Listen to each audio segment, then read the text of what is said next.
Or for that matter, you can patch your trumpet into it. Like your damn trumpet. Trumpet.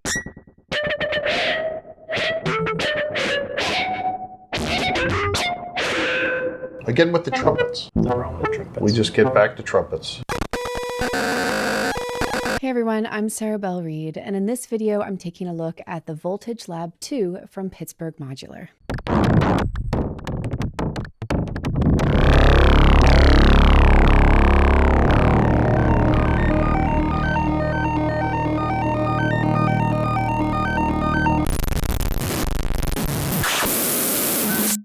The Voltage Lab 2 is an analog modular synthesizer that expands upon many of Pittsburgh's prior designs, along with a number of new ideas for sound generation and interaction. In particular, the Voltage Lab 2 is a conceptual extension of their 2019 instrument, the Voltage Research Laboratory. While many aspects of the Voltage Research Laboratory borrowed inspiration from vintage Surge and Buchla designs, it was also inspired by the chaotic, wild, and organic behaviors of the natural world. It went several steps beyond the original instruments that inspired it and presented users with its own special sound, internal logic, and a number of new possibilities not seen in any prior instrument. The Voltage Lab 2 maintains the spirit and core functionality of the Voltage Research Laboratory, while adding in new sound generation and manipulation capabilities, along with expanded sequencing and hands-on control.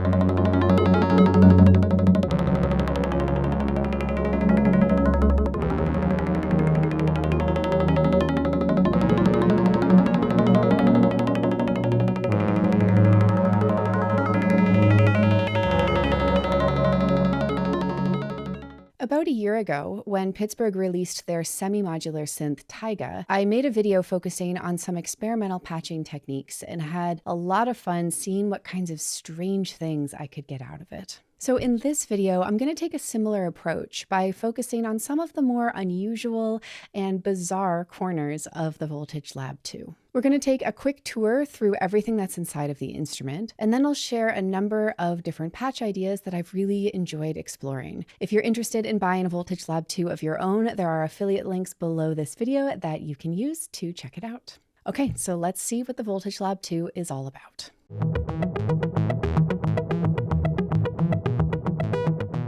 The Voltage Lab 2 is a modular synthesizer that's made up of two 90 HP panels. The voice panel, which is the instrument's sound engine, and the Touch Controller 2 sequencer and keyboard. Even though everything is behind a single panel, it's worth noting that the Voltage Lab 2 is a fully modular instrument, which requires patching. There are a few normal connections behind the panel, but for the most part, it's up to you as the user to define the instrument's signal path using patch cables. As you can see, there is an extensive patch bay here with various inputs and outputs for each of the modules above. On the far left here, there is a MIDI to CV converter that also includes arpeggiation control. There's an option to directly address the oscillators, function generators, and dynamic controllers via MIDI without the need for patch cables. While it's certainly handy to have this here, for the bulk of this video, I'm going to be focusing on patching and local control using the instrument's touch controller. Next, there is a chance sequencer, which is more or less a controllable random source that generates unpredictable CV and gate signals. The use of the word sequencer might make you feel like its results should be more predictable than they actually are. I think it's a little more rewarding to think about this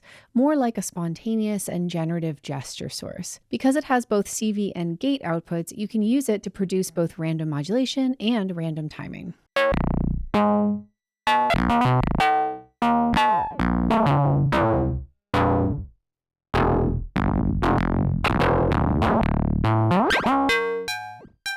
It can also be an interesting way to generate random voltages with a rough control for the probable rate of change. So for example, here I'm using the key pressure to change the rough rate at which new random voltages are produced by running the pressure output into the chance CV input.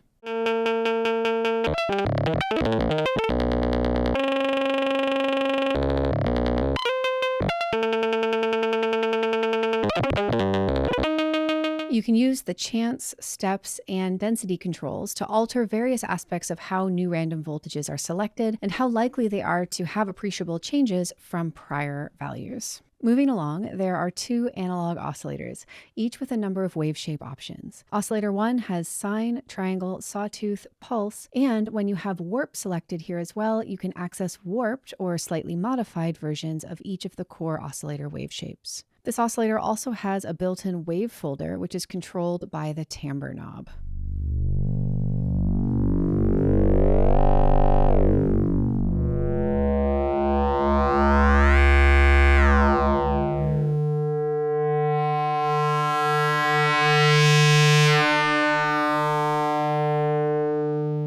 Using the warped wave shape mode is especially interesting for pulse and saw waves, which ordinarily wouldn't sound particularly noteworthy when wave folded. But the warped version of these waveforms allow them to sound really awesome through the wave folder as well.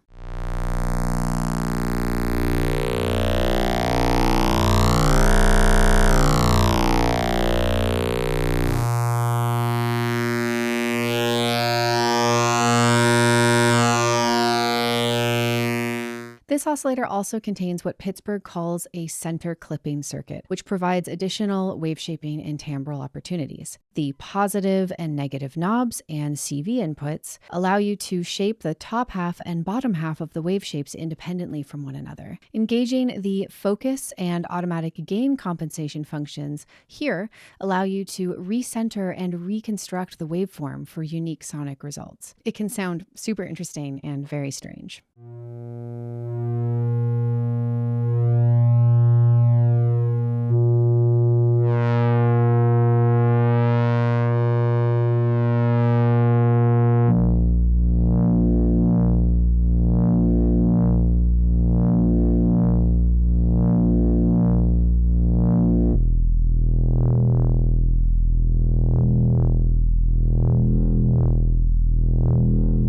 Finally, the offset control here allows you to offset the entire waveform up or down before it hits the wave folder. So technical details aside, I feel like the strength of this oscillator is that it really gives you a lot of continuous control over subtle timbral shifts. And all of these different parameters have CV inputs here on the patch bay, so they can all be modulated.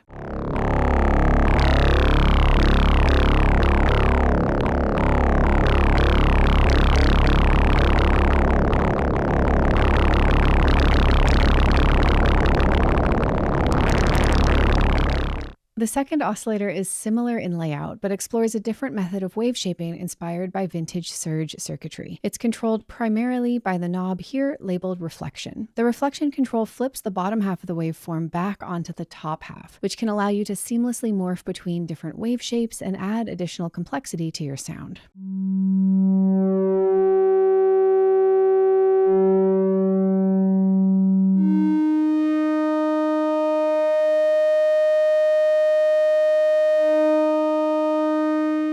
The results of the reflection circuit can be somewhat more subtle than the timbre control on the first oscillator. However, there's still a lot of really beautiful stuff that you can dial in, especially if you use modulation.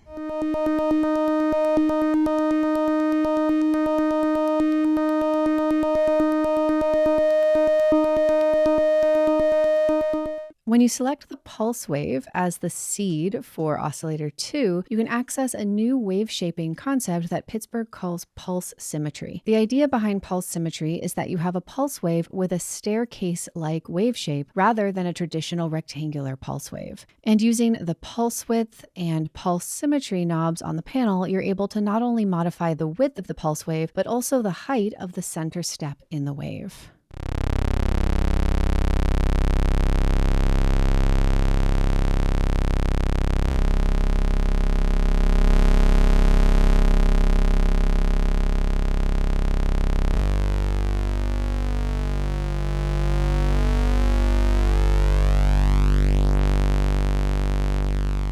And there are CV inputs on the patch bay for pulse width and reflection.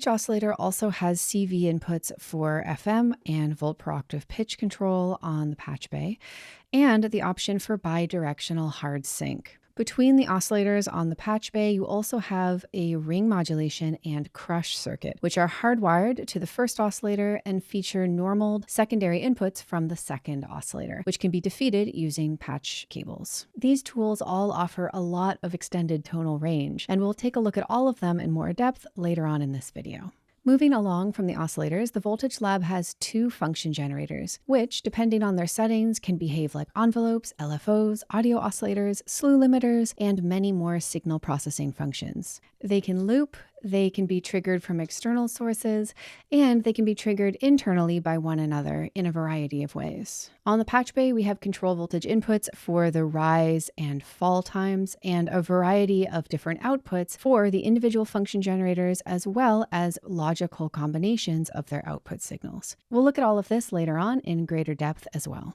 Then we have a simple amplifier, an attenuverter, and a basic LFO with triangle and square wave outputs. There are no control voltage inputs for the LFO. However, there is an LFO range button over here that allows you to switch between a typical LFO range and a much faster LFO that can get up into audio rate. As a quick side note, the oscillators also have a really wide range and can go down into LFO rates as well. There are two dynamics controllers, which are Pittsburgh's unique take on the concept of a low-pass gate. Each dynamics controller has two inputs, which you can crossfade between, and voltage control over the gate level and dynamic response, which impacts the ring time. Unlike most low-pass gates, there's a control for resonance on the panel here as well. You also have a selection of VCA, low-pass gate, and pluck modes, each which affect the signal slightly differently.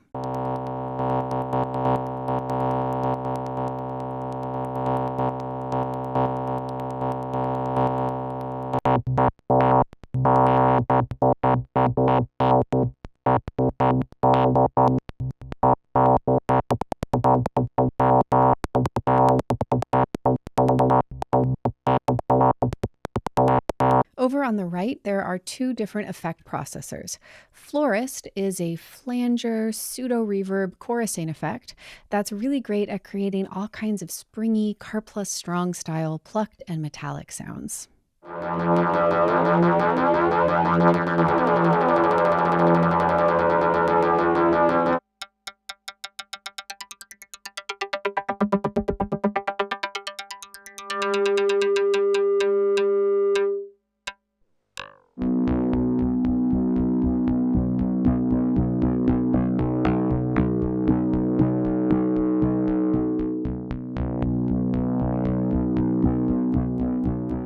And then there is echoes, which is an analog delay.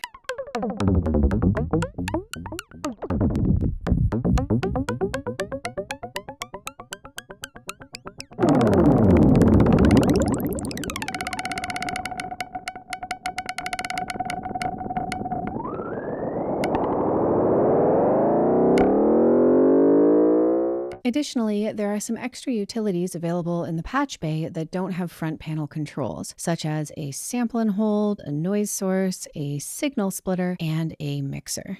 The bottom half of the Voltage Lab 2 contains a super feature-rich sequencer and touch keyboard. There are two separate channels on the touch controller, red and yellow, and for each channel you have pitch, CV, and pressure outputs. The pitch output can be quantized or not, depending on your preferences, and there's also a row of blue knobs in the middle here, which set the gate length, envelope decay time, and an additional unquantized CV value for both the red and yellow channels. These can be useful for freeing up other modulation sources when using the sequencer as a control source.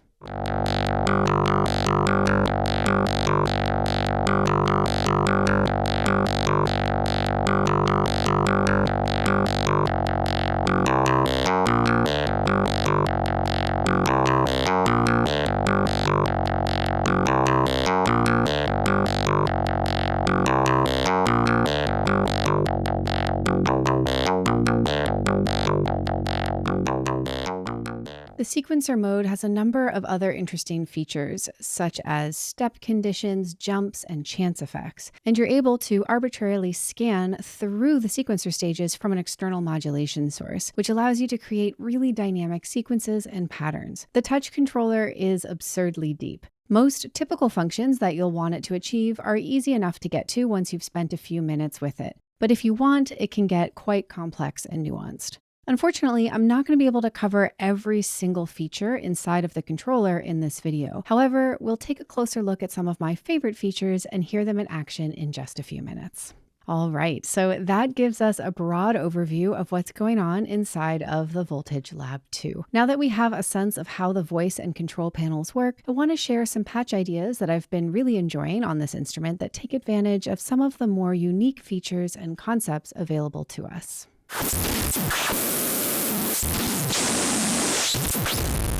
One of the things I loved the most about Taiga was the range of complex timbres and unpredictable interactions that you could access via self-patching and feedback in the oscillator section. So naturally, this was one of the very first things that I wanted to try on the Voltage Lab 2, and much to my delight, it still sounds absolutely wonderful. So in a typical oscillator, patching its own output back into its input doesn't yield anything very interesting. Maybe a subtle change in pitch. For example, here's how it sounds when I patch the sine wave of oscillator 1 back into the FM input of oscillator 1.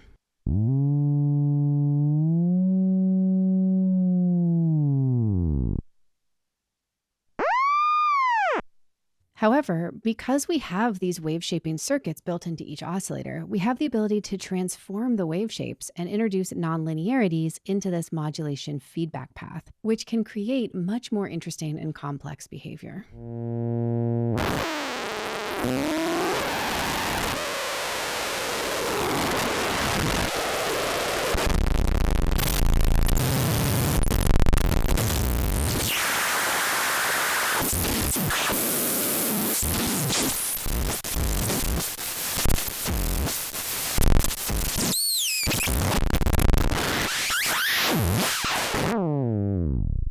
And this type of feedback-based modulation can be really interesting when applied to any of the oscillator's parameters, not just to pitch. So for example, we could run it into the timbre CV input instead.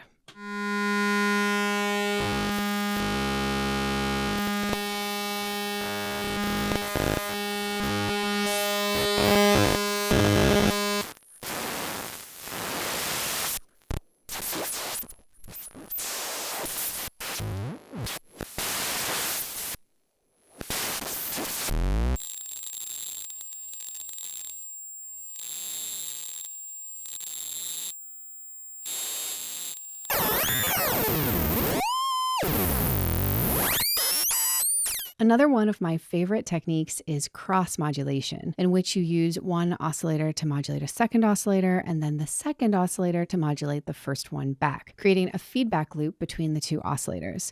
This does typically sound cool, even with simple waveforms, but with the added benefit of this wave shaper circuit, we can get into some really, really unique and gnarly territory.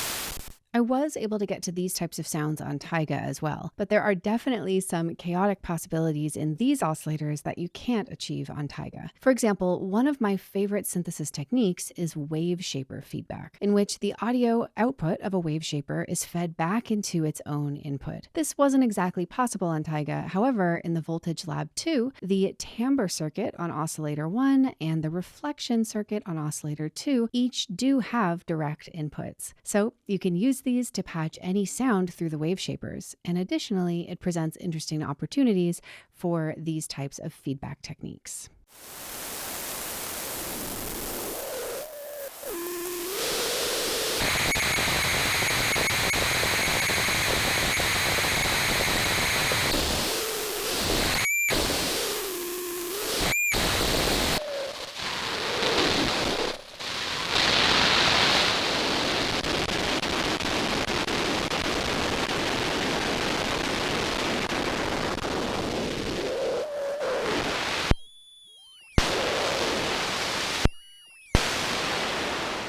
This technique is used very commonly in Thomas Ankersmith's music. I'd recommend checking it out if you're not familiar.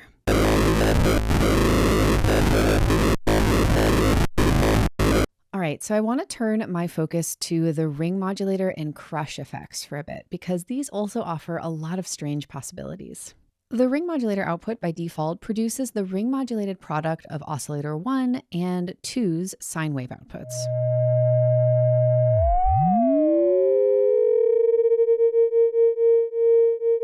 Oscillator 1's sine wave is always connected in to the ring modulator. However, the connection from oscillator 2 can be defeated by patching into the ring in input on the front panel.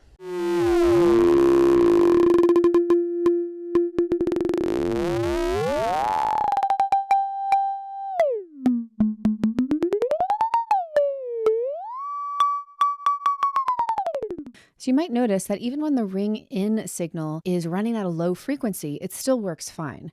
This input is DC coupled, and because of that, you can use the ring modulator as a sort of crude VCA for the first sine wave output, if desired. There's some pretty weird stuff you can get to as well by patching the output of the ring modulator back into various oscillator inputs. For example, the FM input on the first oscillator.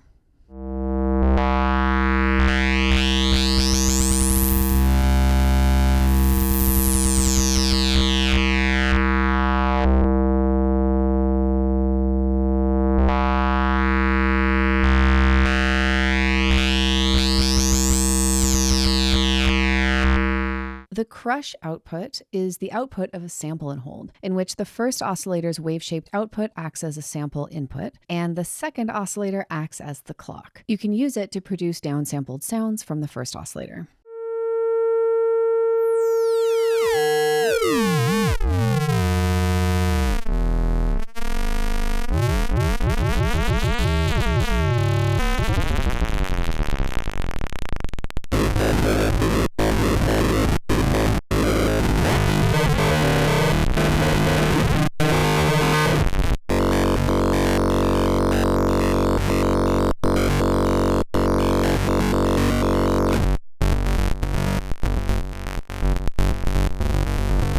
Let's try something similar to the feedback effects that we were just looking at earlier. So we can patch the crushed output back into the FM input on the first oscillator, and we can listen to the first oscillator's sine wave output. Now, by changing the first and second oscillator's frequencies or any of the wave shaping parameters on the first oscillator, we can get to all kinds of different really, really crazy sounds.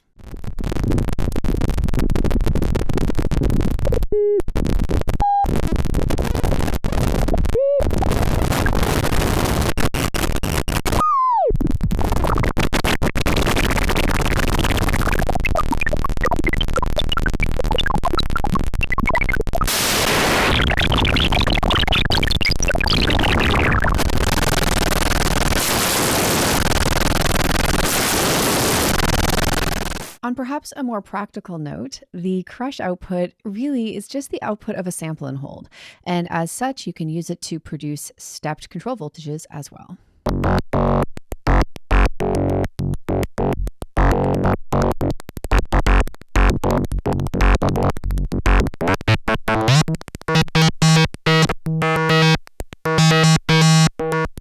The last thing in the oscillator section that I want to highlight is the bidirectional sync, because it sounds really cool.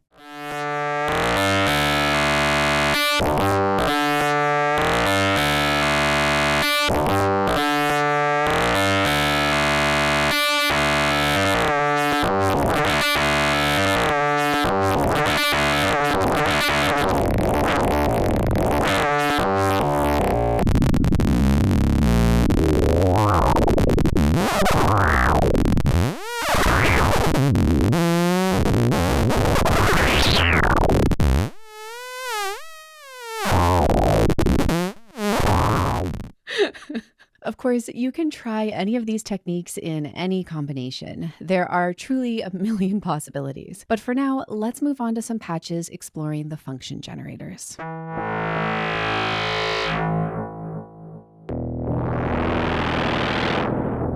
The function generators can be used for a lot of different purposes. They can be used as slew limiters, oscillators, or kind of messed up wave shapers. However, I do find that in my patches, I am using them most commonly as envelope generators or looping modulation sources. A lot of the interesting tricks that I'm enjoying hinge on two specific features: the combined outputs, which provide various types of mixes or logical comparison of the two function generators, and the trig conditions, which allow you to trigger one function generator based on certain conditions related to the other function generator. For those who are familiar, these tricks are somewhat similar to what you can achieve with the quadrature and analog OR features on the Buchla 281 quad function generator.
One of the things I find really interesting about this touch controller is that the red and yellow channels can be completely independent from one another. You can set one to sequencer mode and the other to keyboard mode, or you can use them both in sequencer mode but with entirely different sequence lengths and settings.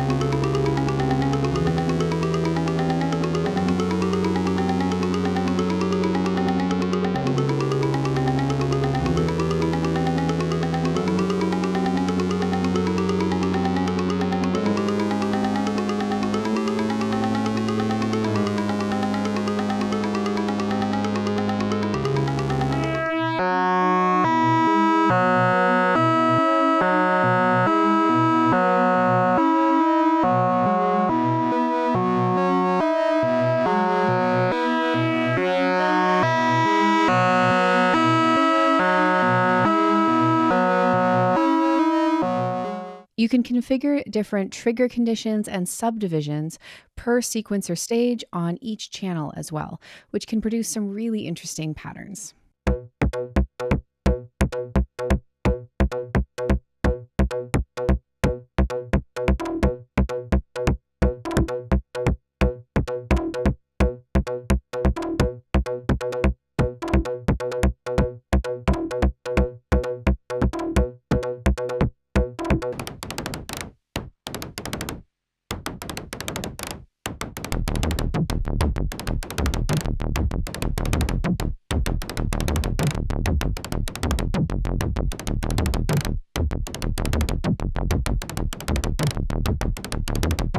This controller has a scan input, which allows you to use external voltages to address the sequencer, effectively selecting which stage is active on either channel using external modulation. So you could use a function generator, for example, to sweep back and forth.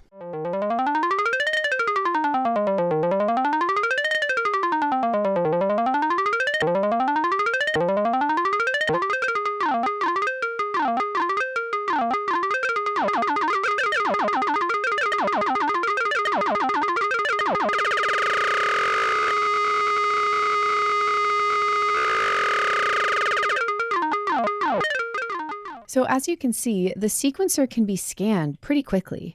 So what would happen if we used an audio rate signal to scan it? In this patch, I'm scanning the sequencer with an oscillator. I'm running the output of the oscillator and the output of the sequencer into the A and B inputs of the first dynamics controller. So if I crossfade between the two, you're going to be able to hear the difference between the sound of the raw oscillator shape and the sound of the sequencer.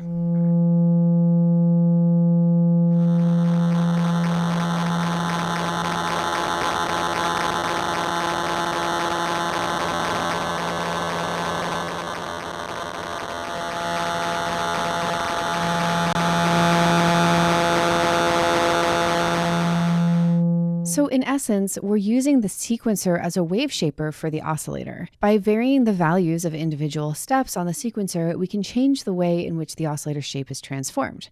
Note that there is an upper limit to the frequency that it will accept, so it gets more unstable the higher the pitch is. By using the built-in voltage processors, we can offset the oscillator to access the sequencer's full range.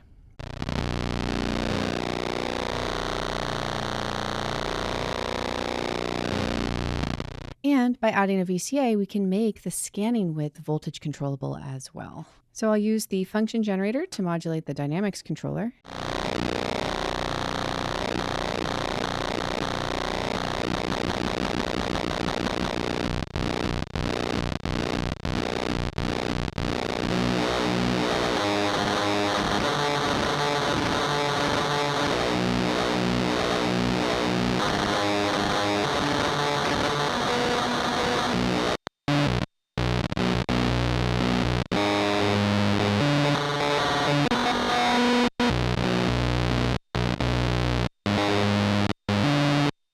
Okay, so I couldn't resist trying this patch idea out using feedback rather than driving it from an external oscillator. So if you use the sequencer's own output as the scan input, the sequencer will start to self-oscillate. And depending on the values of the individual stages, the sequencer will produce different pitches and different levels of stability.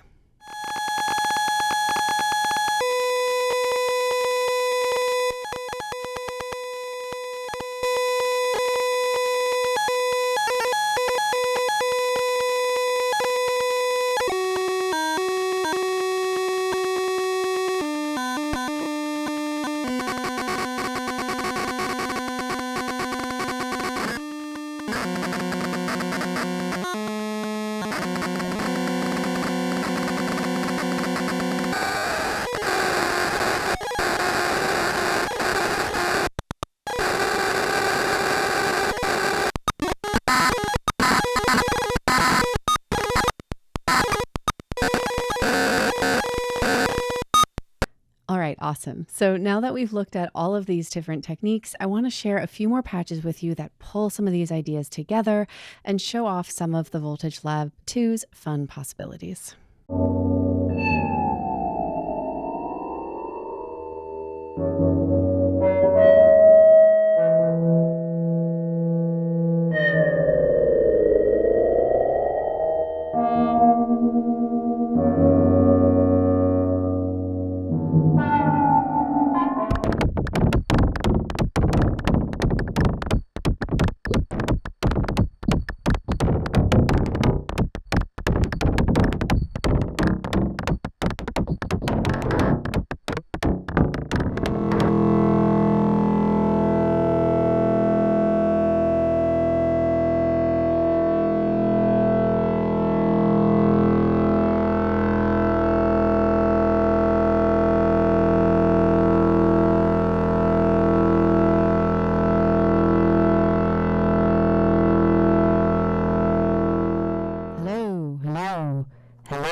Okay, awesome. So we have just looked at a ton of different techniques and patch ideas using the Voltage Lab 2. And honestly, I feel like I'm still just scratching the surface of what is possible with this instrument. I would say that the Voltage Lab 2 could be a really great instrument for folks who are interested in modular synths and working in a fully modular setup, but perhaps don't want to put together their own modular synth piece by piece. Or for those who, like me, are simply intrigued by the idea of having a very well thought out patchable ecosystem that not only gives you access to a lot of different kinds of tools and functions, but feels like a really cohesive instrument. Just a reminder, there are affiliate links below this video, so if you want to get a Voltage Lab 2 for yourself, you can use those. Anything that you purchase using those links helps to support my channel at no extra cost to you, so I can continue making videos like this one. And if you're looking for an amazing community of people who are passionate about things like experimental music and modular synths, or if you're interested in things like behind the scenes content and unreleased audio, then I would like to invite you to check out and possibly join my Patreon community. You can learn more at patreon.com/Sarah Belle Reid. All right, that's it for today. As always, thank you so much for watching and listening, and I'll see you next time.